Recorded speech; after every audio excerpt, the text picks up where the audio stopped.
regal occasion and a religious ceremony, marching together to the music of a military band.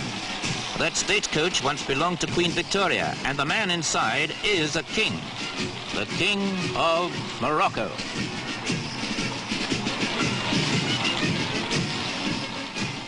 King Hassan goes to the Mosque Al-Fez in Rabat for prayers. Eastern ceremony in the westernmost part of North Africa. Sabbath day.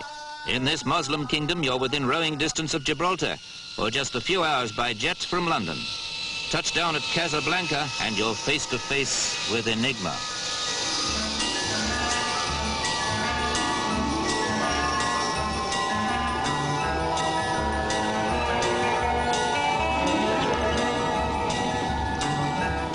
There's no ambiguity in the welcome offered any visitor to what they call the Fortunate Kingdom.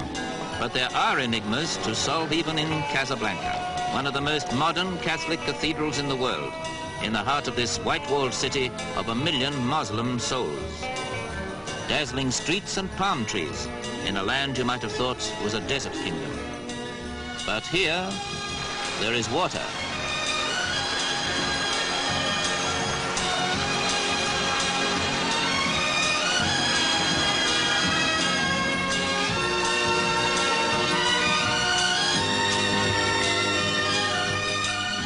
Orange blossom and cactus in the same fertile valley.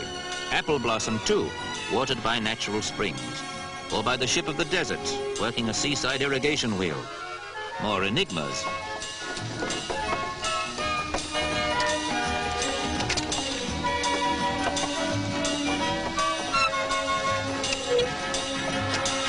Ingenious engineering, an age old, brings fruit from the dry African soil. And there's so much fruit in Morocco that the orange tree is common enough to serve as a bus stop.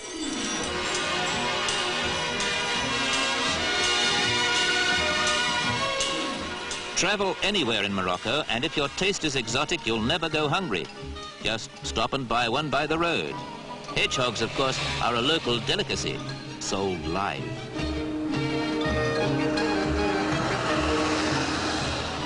Snails, too. Take any road, and if you don't pass a Berber barrow boy, you're bound to be on your way to a market in one of the great walled cities of Morocco. Meknes, one of the great cities, skirted by 25 miles of medieval bastions, steeped in history and mystery. In the alleys of Fez, you need to know your way as well as any donkey.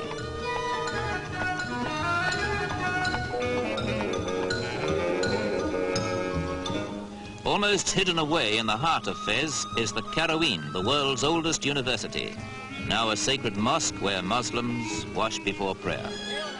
Devotion and learning in the midst of a market. Another Moroccan enigma that the tourist soon learns to understand in the bazaars of Marrakesh.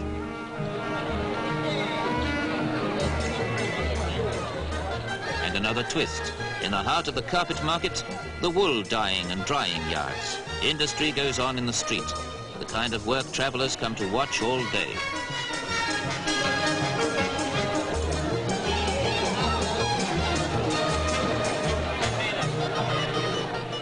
Medieval market towns within towns, the Medinas, where the age-old routine of bring and buy is the business soul of Morocco. But outside the great Bab Boujalud gate of Fez, you see everyone who's anyone and discover more ambiguities. There's no mystery in the Moorish art of the gate itself, only in the way it was carved. No drawn designs or plans, just the instinct and understanding of men for hot stone and cold steel.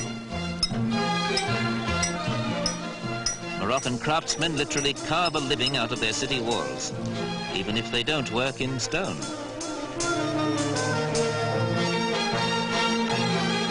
Hides dry in the sun, and when you've worn them out, you'll know where to find a cobbler, because everything happens within the shadow of the imperial city walls.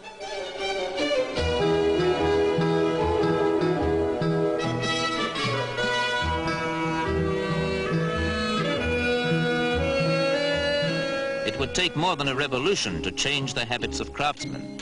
At the seaside town of Safi, they shape Morocco's famous decorated pottery.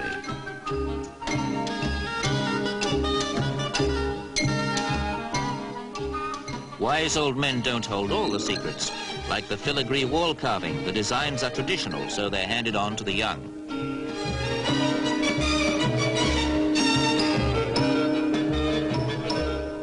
Talent budding.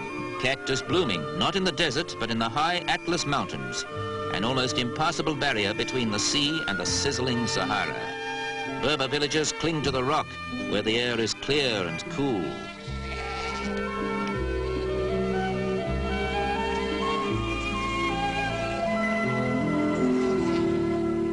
Follow the sure-footed Berbers and you come to Morocco's most unexpected contrast: snow all the year round. Not so surprising on Toubkal, second only to Kilimanjaro in all Africa. Permanent snow and winter sports right to the end of spring.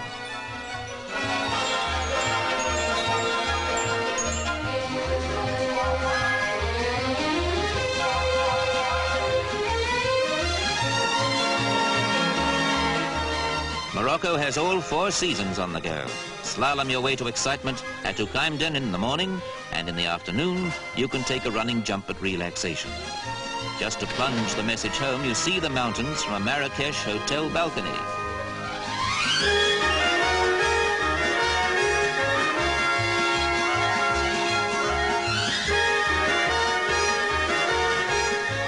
If you feel satisfied that you've solved the enigmas, understood the contradictions, you're welcome to indulge in the more lordly pleasures of lounging by a pool. But the exotic is never far away, in a country where the tourist is welcome to feel like a king, and the king himself rides out of his mosque like a fairy tale hero astride an Arab charger.